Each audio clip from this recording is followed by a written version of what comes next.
یہ بھائیوں most detail حدیث ہے عذاب قبر کے حوالے سے. میں اسے ورڈ بائی ورڈ پڑھوں گا اوریجنل کتاب سے. سنن ابی داؤد میں 4753 ہے، مسند امام احمد میں جلد 4 صفحہ 287 پر 18557 ہے، اور المستدرک للحاکم میں 107 نمبر حدیث ہے، مشکات میں 1630 نمبر ہے. اچھا، یہ ابو داؤد کی جو اس کی روایت ہے اور مسند احمد کی، اس میں آمش مدلس ہے اور ان سے روایت کر رہا ہے، لیکن جو المستدرک للحاکم کی روایت ہے اس میں امام آمش نے اپنی سماع کی تصریح کی ہے اور انہوں نے کہا کہ میں نے حدیث سنی ہے. ان سے روایت نہیں کی بلکہ انہوں نے حدثنا سے کی ہے. المستدرک للحاکم 107 نمبر حدیث، میں وہ پڑھنے لگا ہوں ورڈ بائی ورڈ تاکہ اس کا سوز و گداز جو ہے وہ قائم رہے. برا بن عازب رضی اللہ تعالیٰ عنہ بیان کرتے ہیں کہ ہم رسول اللہ صلی اللہ علیہ وسلم کی مائیت میں ایک انصاری شخص کے جنازے میں شریک ہوئے. ہم قبر تک پہنچ گئے، ابھی اس کی لحد تیار نہیں ہوئی تھی کہ رسول اللہ صلی اللہ علیہ وسلم ہمارے پاس بیٹھ گئے. ہم بھی آپ صلی اللہ علیہ وسلم کے گرد بیٹھ گئے، اس حال میں گویا ہمارے سروں پر پرندے ہیں، یعنی فل اٹینٹو ہو کر آپ صلی اللہ علیہ وسلم کے ساتھ ہم بیٹھ گئے. آپ کے مبارک ہاتھوں میں ایک لکڑی تھی جس سے آپ زمین کو رید رہے تھے. آپ صلی اللہ علیہ وسلم نے سر مبارک اوپر اٹھایا اور فرمایا عذاب قبر سے اللہ کی پناہ طلب کیا کرو. آپ نے 3 بار یہ بات ارشاد فرمائی. پھر آپ صلی اللہ علیہ وسلم نے ارشاد فرمایا بندہ مومن جب دنیا سے رابطہ توڑ کر آخرت کی طرف متوجہ ہوتا ہے، یعنی جب اس کی موت کا وقت آتا ہے، تو سورج کی طرح چمکتے دمکتے سفید چہروں والے فرشتے جنتی خوشبودار جنتی کفن لے کر اس کے پاس آتے ہیں، حتیٰ کہ وہ حد نظر تک اس کے سامنے بیٹھ جاتے ہیں. پھر ملک الموت تشریف لاتے ہیں حتیٰ کہ وہ اس کے سر کے پاس بیٹھ جاتے ہیں. اچھا، قرآن میں بھی ملک الموت کا نام آیا ہے، سورہ سجدہ کے اندر، احادیث کے اندر بھی. البتہ تورات میں اس کا نام اسرائیل بھی آیا ہے، اور ہمارے اہل سنت کے جو اولین مفسرین ہیں امام طبری رحمہ اللہ المتوفى 310 ہجری، انہوں نے بھی یہ ورڈ استعمال کیا ہے. لہٰذا موت کے فرشتے کو اسرائیل کہنا بھی جائز ہے ہمارے سلف کے ہاں، کیونکہ آج کل بعض لوگ کہتے ہیں اسرائیل نہیں ملک الموت ہی کہنا چاہیے. اسرائیل کا لفظ بھی ثابت ہے. پھر ملک الموت تشریف لاتے ہیں حتیٰ کہ وہ اس کے سر کے پاس بیٹھ کر کہتے ہیں پاکیزہ روح، اللہ کی مغفرت اور اس کی رضامندی کی طرف چل. وہ روح ایسے نکلتی ہے جیسے مشکیزے سے پانی کا قطرہ، بالکل غیر محسوس طریقے سے اس کی روح نکال لی جاتی ہے. اور جب ملک الموت اس کی روح نکالتے ہیں تو باقی فرشتے اسے آنکھ جھپکنے کے برابر بھی ملک الموت کے پاس نہیں رہنے دیتے، بلکہ اسے فوراً اس کے کفن اور اس خوشبو میں لپیٹ دیتے ہیں جو جنت سے لائی ہوتی ہے. پھر اس کی روح کو لے کر بلند ہوتے ہیں، اور فرشتوں کی جس جماعت کے پاس سے وہ گزرتے ہیں تو فرشتے پوچھتے ہیں کہ یہ کیسی خوشبو ہے، تو وہ اس کے دنیا کے ناموں میں سے بہترین نام لے کر بتاتے ہیں کہ یہ فلاں بن فلاں کی روح ہے، حتیٰ کہ وہ اسے آسمان دنیا تک لے پہنچتے ہیں اور اس کے لیے دروازے کھولنے کی اجازت طلب کرتے ہیں. تو جنت کے جو آسمانوں کے دروازے ہیں اس کے لیے کھول دیے جاتے ہیں. پھر ہر آسمان کے مقرب فرشتے اگلے آسمان تک اسے پروٹوکول دیتے ہوئے اس روح کے ساتھ جاتے ہیں، حتیٰ کہ اسے 7ویں آسمان تک پہنچا دیا جاتا ہے. تو اللہ تعالیٰ فرماتا ہے میرے بندے کا نامہ اعمال علیین میں لکھ دو، جو سورۃ المطففین میں آیا ہے. علیین اور سجین یہ 2 مقامات ہیں. ایمان والوں کی روحیں جو ہیں علیین میں ان کا نامہ اعمال لکھا جاتا ہے، اور جو منافقین ہیں مجرم ہیں سجین میں لکھا جاتا ہے. سورۃ المطففین سورت نمبر 83 ہے، پارہ نمبر 30 کے اندر. اور اسے واپس دنیا کی طرف لے جاؤ کیونکہ میں نے انہیں اسی دنیا سے پیدا کیا اور اسی میں انہیں لوٹاؤں گا اور پھر دوبارہ اسی سے نکالوں گا. پھر اس کی روح اس کے جسم کی طرف لوٹا دی جاتی ہے. لیکن یہ لوٹنا دنیا کا سا لوٹنا نہیں ہوگا، یعنی وہ لوٹنے کے بعد یہ نہیں ہے کہ ایک مردہ قبر میں کوئی بیٹھ جائے گا ہمیں نظر آئے گا. یہ سب کچھ برزخی معاملات ہوں گے جو میں نے پچھلی دفعہ ڈسکس کیے تھے سورہ فاطر کی آیت نمبر 42 کے تحت، کہ نیند کی حالت میں بھی انسان کی روح قبض ہوتی ہے، لیکن اس کو چٹکی کاٹے تو وہ جاگ اٹھتا ہے. روح کا تعلق بھی رہتا ہے اس حالت میں بالکل اس طریقے سے. یہ ایک ڈیفرنٹ لائف ہے، برزخی لائف. پھر 2 فرشتے اس کے پاس آتے ہیں یعنی اس کی قبر میں، اسے بٹھا کر پوچھتے ہیں. اب یہ وہ 4 سوال یہاں پر آ رہے ہیں اس ڈیٹیل حدیث میں. پہلا سوال کرتے ہیں تیرا رب کون ہے؟ من ربک؟ وہ کہتا ہے ربی اللہ، میرا رب اللہ ہے. دوسرا سوال پوچھتے ہیں تیرا دین کیا ہے؟ ما دینک، تیرا دین کیا ہے؟ تو وہ کہتا ہے میرا دین اسلام ہے. پھر پوچھتے ہیں کہ وہ آدمی جو تم میں مبعوث کیے گئے وہ کون ہے؟ اب یہاں پر وہ ڈیٹیل آئی. الذی بعث فیکم، وہ شخص جو تم میں مبعوث کیا گیا تھا وہ کون تھا؟ تو یہ جو کہتے ہیں نا قبر میں آپ صلی اللہ علیہ وسلم آ جاتے ہیں، تو کہ کسی حدیث میں بھی نہیں ہے. اس میں ڈیٹیل آ گئی کہ اس سے پوچھا جاتا ہے جو شخص تم میں پیغمبر بنا کر بھیجا گیا وہ کون تھا؟ تو وہ کہتا ہے ہوا محمد رسول اللہ، وہ اللہ کے رسول محمد صلی اللہ علیہ وسلم. مسئلہ حاضر و ناظر میرا ریکارڈ ہے، مسئلہ نمبر 7، جس میں میں نے یہ تمام شبہات کلیئر کی ہیں. یہ 3 سوالوں کے بعد اچھا جامعہ ترمذی میں ایک حدیث ہے 3120، اس میں الفاظ ہیں کہ وہ پوچھتے ہیں من نبیو کا، تیرا نبی کون ہے؟ اس میں تو آیا نا کہ اس شخص کے بارے میں تیرا کیا عقیدہ ہے، اس میں من نبیو کا الفاظ ہیں جامعہ ترمذی 3120. اچھا اللہ کا شکر ہے کہ یہ نہیں پوچھتے تیرا فرقہ کون سا ہے، تو کس امام کی تقلید کرتا تھا، کیڑی مسیتی تو نماز پڑھتا سا ہے. دیکھ لو کوئی چیز نہیں. تیرا رب کون ہے، تیرا دین اور نبی صلی اللہ علیہ وسلم. تو دنیا میں بھی ہم یہی کہتے ہیں اللہ رسول قرآن، یہی بات ہے. تو قبر کے اندر جا کر بھی یہی سوال ہے. اب وہ جب 3 سوالوں کے جواب دیتا ہے تو فرشتے 4تھا سوال اس سے پوچھتے ہیں، جو میں نے قبر کا 4تھا سوال، مسئلہ نمبر 78. تمہیں کیسے پتا چلا، ان 3 سوالوں کے جواب تمہیں کیسے آئے؟ وہ کہتا ہے میں نے اللہ کی کتاب پڑھی تھی، میں اس کتاب پر ایمان لایا اور میں نے اس کے حق ہونے کی تصدیق کی. اللہ کی کتاب پڑھی ہوگی تو تصدیق کرے گا نا. اگر سنا کے سنی ہوگا تو کیا تصدیق کرے گا؟ ہاں پڑھا کے سنی ہوگا تو تصدیق کر دے گا. پھر آسمان سے آواز آتی ہے میرے بندے نے سچ کہا، اس کے لیے جنتی بچھونا بچھا دو، اسے جنتی لباس پہنا دو اور اس کے لیے جنت کی طرف دروازہ کھول دو. قبر کے اندر ہی جنت کی طرف دروازہ کھول دو. یعنی آپ سمجھ لیں جس طرح یہ اب ٹچ سکرین موبائل رکھ کے اور جناب لیپ ٹاپ رکھ کے سامنے لوگ بیٹھے ہوتے ہیں نا، تو ایک دوسری دنیا میں چلے جاتے ہیں. تو جنت کا فزیکلی دروازہ کھول دیا جائے گا، اس کو جنت کی ہوائیں بھی، خوشبو بھی آئے گی اور انتظار وہ کرے گا. وہاں اسے ہوا کے جھونکے اور خوشبو بھی آتی ہوگی اور حد نظر تک اس کی قبر کو کشادہ کر دیا جائے گا. خوبصورت چہرے، خوبصورت لباس اور بہترین خوشبو والا ایک شخص اس کے پاس قبر میں آئے گا اور کہے گا اس چیز سے خوش ہو جا جو چیز تجھے خوش کر دے، یہ وہ دن ہے جس کا تجھ سے وعدہ کیا جاتا تھا. وہ شخص پوچھے گا کہ اے شخص تو کون ہے، تیرا چہرہ بھلائی لانے والا چہرہ ہے. وہ جواب دے گا میں تیرا عمل صالح ہوں. یعنی نیک اعمال ایک خوبصورت انسان کی شکل میں اس کی قبر میں آ جائے گا. تو پھر وہ شخص کہے گا اے اللہ، اے میرے رب، جلدی کر، فوراً قیامت قائم فرما دے حتیٰ کہ میں اپنے اہل و عیال کی طرف چلا جاؤں. یعنی مومن کہے گا اللہ جلدی جلدی قیامت آئے، مجھے تو اینڈ رزلٹ نظر آ رہا ہے، مجھ سے انتظار نہیں ہوتا، فوراً قیامت آ جائے. ابھی سائملٹینیس کنٹراسٹ آنے والا ہے اس میں. جب کافر اور مجرم شخص دنیا سے جاتا ہے تو آپ صلی اللہ علیہ وسلم نے فرمایا سیاہ چہروں والے فرشتے بالوں سے بنا ہوا ایک کمبل لے کر آسمان سے نازل ہوتے ہیں اور حد نظر فاصلے تک اس کے سامنے بیٹھ جاتے ہیں. پھر ملک الموت، موت کا فرشتہ آتا ہے حتیٰ کہ اس کے سر کے پاس بیٹھ جاتا ہے اور کہتا ہے خبیث روح اللہ کی ناراضگی کی طرف چل. وہ روح اس کے جسم میں پھیل جاتی ہے تو وہ ملک الموت اس طرح اسے کھینچتا ہے جیسے لوہے کی سلاخ کو گیلے اون میں سے کھینچا جاتا ہے کر کے. گرم سلاخ جو ہے وہ اونی کپڑے کے اندر گیلے کے اندر ڈال کے یوں کھینچی جائے نا تو اس طرح اس کے پورے جسم سے اس کی روح نکالی جاتی ہے. بولے اعوذ باللہ تعالی. پھر ملک الموت سے باقی فرشتے اس کی روح کو لے کر پلک جھپکنے کے برابر بھی وہاں نہیں رہنے دیتے حتیٰ کہ وہ اسے بالوں سے بنے ہوئے کمبل میں لپیٹ لیتے ہیں اور اس سے زمین کے مردار سے نکلنے والی انتہائی بری بدبو نکلتی ہے. وہ اسے لے کر اوپر چڑھتے ہیں تو وہ فرشتوں کی جس جماعت کے پاس سے گزرتے ہیں تو فرشتوں کی جماعتیں کہتی ہیں کیسی خبیث روح ہے.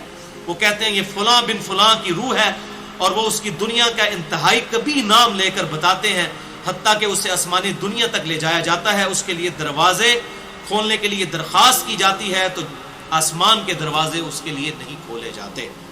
پھر رسول اللہ صلی اللہ علیہ وسلم نے سورۃ الاعراف کی آیت پڑھی کہ ان کے لیے آسمانوں کے دروازے نہیں کھولے جائیں گے، وہ جنت میں داخل بھی نہیں ہوں گے حتیٰ کہ اونٹ سوئی کے سراغ سے گزر جائیں۔ یہ سورۃ الاعراف کی آیت آپ صلی اللہ علیہ وسلم نے پڑھی۔ پھر آپ صلی اللہ علیہ وسلم نے فرمایا کہ اللہ تعالیٰ فرماتا ہے اس کی کتاب کو سب سے نچلی زمین میں سجین میں لکھ دو، پھر اس کی روح کو شدت کے ساتھ پٹ کھا جاتا ہے۔ پھر آپ صلی اللہ علیہ وسلم نے یہ آیت تلاوت فرمائی سورہ الحج کی، جو شخص اللہ کے ساتھ شرک کرتا ہے گویا وہ آسمان سے گر پڑا تو اب پرندے اسے اچک کر لے جائیں یا کسی دور جگہ پر پھینک دیں۔ پھر اس کی روح اس کے جسم میں لوٹا دی جاتی ہے اور دو فرشتے اس کے پاس آ کر اس سے پوچھتے ہیں تیرا رب کون؟ اب اس سے بھی سوال ہوتا ہے۔ وہ حیرت زدہ ہو کر کہتا ہے ہائے افسوس، ہائے افسوس، میں نہیں جانتا، میں نہیں جانتا۔ پھر پوچھتے ہیں تیرا دین کیا ہے؟ وہ پھر حیرت زدہ ہو کر کہتا ہے ہائے افسوس، ہائے افسوس، میں نہیں جانتا، میں نہیں جانتا۔ پھر اس سے پوچھتے ہیں کہ جو شخص تم میں مبعوث کیے گئے وہ کون تھے؟ تو وہ کہتا ہے ہائے افسوس، میں نہیں جانتا، میں نہیں جانتا۔ پھر آسمان سے آواز آتی ہے اس نے جھوٹ بولا، اس کے لیے جہنم کا بچھونا بچھا دو۔ اور بخاری میں الفاظ ہیں 1374۔ اس کے جواب میں فرشتے پھر اس سے چوتھا سوال کیا کرتے ہیں؟ لا دریتا ولا تلیتا، اور تو نے خود پڑھ کر سمجھنے کی کوشش کیوں نہیں کی؟ یا جو لوگ سمجھے ہوئے لوگ تھے، کتاب و سنت کے منہج پر چلنے والے لوگ تھے، ان کے ساتھ تو کیوں نہیں چلا؟ اللہ تعالیٰ فرماتا ہے اس کے لیے جہنمی بچھونا بچھا دو، جہنم کی طرف ایک دروازہ کھول دو، وہاں سے گرمی اور گرم ہوا اس کی قبر میں آتی رہے گی۔ اس کی قبر کو اس قدر تنگ کر دیا جائے گا کہ اس کی پسلیاں ایک دوسرے کے اندر داخل ہو جائیں گی، اور ایک قبیح چہرے والا شخص قبیح لباس میں انتہائی بدبودار حالت میں اس کے پاس آئے گا اور اسے کہے گا تمہیں ایسی چیزوں کی بشارت ہو جو تمہیں غمزدہ کر دیں، یہ تیرا وہ دن ہے جس کا تجھ سے وعدہ تھا۔ وہ پوچھے گا تو کون ہے؟ تیرے چہرے سے تو خیر کی توقع نظر نہیں آتی۔ وہ جواب دے گا میں تیرا خبیث عمل ہوں جو تو دنیا میں کیا کرتا تھا۔ بات عمل کے ساتھ ہی ہے، صرف کلمہ پڑھنا کافی نہیں ہے، عمل۔ پھر وہ کہتا ہے میرے رب قیامت قائم نہ کرنا، اے میرے رب قیامت قائم نہ کرنا۔ مومن کیا کہتا ہے؟ قیامت قائم کر رہے اللہ۔ اب یہ وہ حدیث ہے وہ جس اس آیت کو حل کرتی ہے جو پچھلی دفعہ ایک بھائی نے سوال بھی کیا تھا۔ سورہ یاسین کی آیت نمبر ہے 52۔ قالوا یا ویلنا من بعثنا من مرقدنا، یعنی جب قبروں سے نکالا جائے گا مجرموں کو، وہ کہیں گے ہائے افسوس، ہمیں کس نے ہماری قبروں سے باہر نکالا؟ تو اللہ تعالیٰ کیا فرمائے گا؟ ھذا ما وعد الرحمن وصدق المرسلون، یہی ہے وہ جس کا وعدہ رحمان نے کیا تھا اور رسولوں نے سچا کہا تھا۔ تو کہتے ہیں جی منکرین عذاب قبر کہتے ہیں جی وہ انسان کیوں کہتے ہیں ہماری قبروں سے کس نے اٹھا لیا، تو اس پہ عذاب تو نہیں ہوتا؟ عذاب تو ہو رہا ہے۔ آپ دیکھیں اس وہ حدیث میں کیا کہہ رہا ہے اللہ قیامت قائم نہ کرنا، یعنی یہ عذاب تو آیا، قیامت آئی تو پھر بڑا عذاب بھی مجھ پر آئے گا۔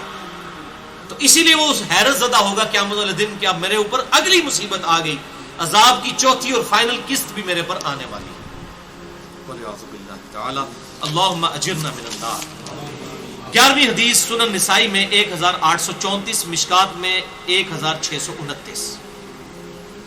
ابو ہریرہ رضی اللہ تعالیٰ عنہ کہتے ہیں آپ صلی اللہ علیہ وسلم نے فرمایا جب مؤمن شخص کی موت کا وقت آتا ہے تو رحمت کے فرشتے سفید ریشم لے کر آتے ہیں اور کہتے ہیں راضی ہونے والی پسندیدہ روح نکل، اللہ کی راحت اور رزق کی طرف چل، رب تجھ پر ناراض نہیں۔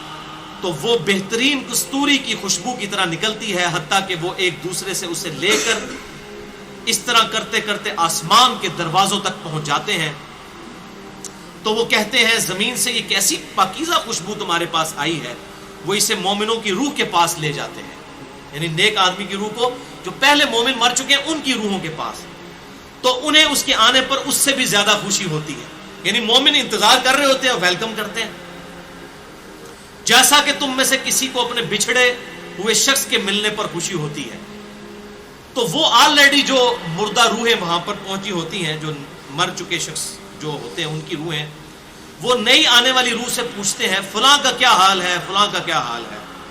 پھر وہ کہتے ہیں اسے چھوڑ دو کیونکہ یہ ابھی ابھی دنیا کے غم میں مبتلا ہو کر یہاں پر آیا ہے۔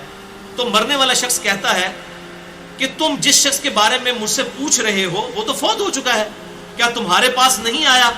وہ کہتے ہیں اسے تو اس کے ٹھکانے ہاویہ یعنی جہنم میں پہنچا دیا گیا ہے، اور جب کافر شخص کی موت کا وقت آتا ہے تو عذاب کے فرشتے بالوں کا لباس لے کر اس کے پاس آتے ہیں اور اسے کہتے ہیں ناراض ہونے والی ناپسندیدہ روح نکل، اللہ کے عذاب کی طرف چل۔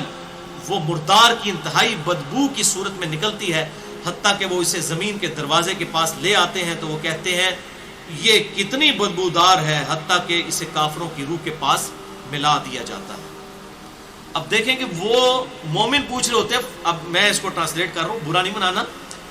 وہ مومن کہتے ہیں کہ فلاں شخص کا کیا حال ہے، فلاں بزرگ، فلاں مولوی صاحب، فلاں حضرت صاحب کدھر ہے؟ وہ کہتے ہیں وہ تو جناب کدوں نہ مار بیٹھے تو آڈے کو نہیں پہنچے، اور پھر فرشتے جناب اتنے نہیں آئے جو دوزخ کیچے، دیکھ لیں۔ یعنی وہ اسی لیے پوچھ رہے ہوتے ہیں کہ تو چل ہم تک پہنچ گیا، فلاں بھی ایک دنیا میں بڑا کوئی مشہور نیک آدمی تھا، وہ کدھر گیا؟ تبھی تو وہ ایکسپیکٹ کر رہے ہوتے ہیں نا اس کو کہ اس کو بھی یہاں پہ آنا چاہیے۔ تو ان کو بتایا جاتا ہے کہ بھئی وہ یہاں پر نہیں، وہ کہیں اور پر ہے۔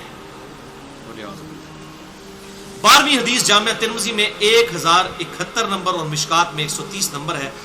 سیدنا ابو ہریرہ کہتے ہیں نبی صلی اللہ علیہ وسلم نے فرمایا جب میت کو دفن کیا جاتا ہے تو 2 سیاہ فام نیلی آنکھوں والے فرشتے اس کے پاس آتے ہیں، ان میں سے ایک کو منکر اور دوسرے کو نکیر کہا جاتا ہے۔ سیاہ فام نیلی آنکھوں والے خطرناک شکل کے فرشتے منکر اور نکیر۔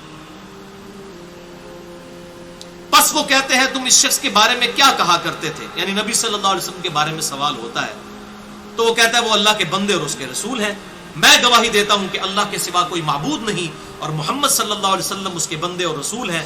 وہ دونوں فرشتے کہتے ہیں ہمیں پتا تھا تم یہی جواب دو گے۔ پھر اس کی قبر کو لمبائی اور چوڑائی میں 70 ہاتھ کشادہ کر دیا جاتا ہے۔ یہ 70 کہتے ہیں کثرت، حد نظر تک کشادہ کر دیا جاتا ہے۔ پھر اس کے لیے اس میں روشنی کر دی جاتی ہے، پھر اسے کہا جاتا ہے سو جا۔ وہ کہتا ہے میں اپنے گھر والوں کے پاس واپس جانا چاہتا ہوں تاکہ انہیں بتاؤں کہ میں کامیاب ہو گیا ہوں، لیکن وہ کہتے ہیں کہ تو دلہن کی طرح سو جا جسے اس کے گھر کا عزیز ترین فرد ہی آ کر بیدار کرتا ہے، حتیٰ کہ اللہ تعالیٰ اسے اس کی خوابگاہ سے قیامت والے دن بیدار کرے گا۔ یعنی اسے لٹا دیا جائے گا، پھر اس پہ وہ کیفیت وہ جنت والی تاری رہے گی، پھر الٹیمیٹلی اللہ تعالیٰ اسے دوبارہ سے زندہ کرے گا۔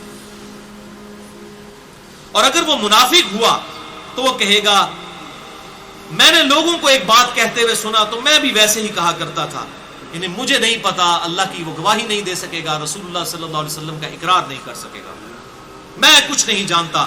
وہ فرشتے کہیں گے ہمیں پتا تھا تم یہی کہو گے، پس زمین سے کہا جاتا ہے اس پر تنگ ہو جا، وہ اس پر تنگ ہو جاتی ہے حتیٰ کہ اس کی ہڈیاں اور پسلیاں ایک طرف کی دوسری طرف آ جاتی ہیں، یوں بولے اعوذ باللہ تعالی، اور اسے مسلسل عذاب ہوتا رہے گا حتیٰ کہ اللہ اسے خوابگاہ سے دوبارہ زندہ کرے گا، یعنی قیامت تک اس پر وہ اس حالت میں عذاب رہے گا، ہمیں نظر نہیں آئے گا۔ جیسے سویا ہوا شخص ایک ڈراؤنا خواب دیکھتا ہے وہ تکلیف محسوس کرتا ہے، پاس کھڑا شخص نہیں محسوس کر سکتا۔ اور سنن دارمی میں ایک حدیث ہے صحیح سند کے ساتھ، مشکات میں 134 نمبر ہے کہ آپ صلی اللہ علیہ وسلم نے فرمایا 99 اژدہے اس پر، 99 جو ہے خطرناک ڈینجرس قسم کے سانپ اس پر مسلط کر دیے جاتے ہیں جو قیامت تک اسے ڈستے رہتے ہیں، اور وہ اتنے خطرناک اژدہے ہیں آپ صلی اللہ علیہ وسلم نے فرمایا کہ اگر ان میں سے کوئی ایک بھی دنیا پر اپنی پھنکار پھینک دے تو دنیا کی زمین کا بھی سبزہ نہ ہوگا، ایسا زہر ہے ان کے اندر۔ اللہم اجرنا من النار، اللہم اجرنا من النار۔ یہ بھائیوں عذاب قبر کیمرے سے نہیں دیکھا جا سکتا، یہ اللہ تعالیٰ نے پردہ رکھا۔ 13ویں حدیث جامعہ ترمذی میں 2308، سنن ابن ماجہ میں 4267، مشکات میں 132۔ سیدنا عثمان غنی رضی اللہ تعالیٰ عنہ جب بھی کسی قبر کے پاس سے گزرتے تو اتنا روتے کہ ان کی داڑھی تر ہو جایا کرتی۔ ساتھیوں نے پوچھا حضرت جب دوزخ کا ذکر کرتے ہیں اس وقت تو آپ کی آنکھوں میں آنسو نہیں آتے، لیکن قبرستان آ کر آپ پر ایسی حالت کیوں طاری ہو جاتی ہے؟ تو سیدنا عثمان نے فرمایا کہ میں نے اپنے محبوب صلی اللہ علیہ وسلم سے سنا کہ بے شک قبر آخرت کی منزلوں میں سے پہلی منزل ہے، جو اس میں بچ گیا اگلی منزلیں اس کے لیے آسان ہوتی چلی جائیں گی، اور جسے یہاں پر مشکل درپیش ہوئی اس کی اگلی منزلیں اس سے بھی مشکل در مشکل ہوتی چلی جائیں گی۔ پھر آپ صلی اللہ علیہ وسلم نے فرمایا میں نے قبر سے زیادہ سخت اور برا منظر کبھی نہیں دیکھا۔ تو یہ حضرت عثمان غنی رضی اللہ تعالیٰ عنہ کی وہاں پر یہ حالت ہوتی تھی، اور اس میں کیا الفاظ ہے؟ قبر آخرت کی منزلوں میں سے پہلی منزل ہے، لہذا یہ پرفیکٹ دعا ہے، اللہم ربنا آتینا فی الدنیا حسنہ وفی الآخرۃ حسنہ وقنا عذاب النار۔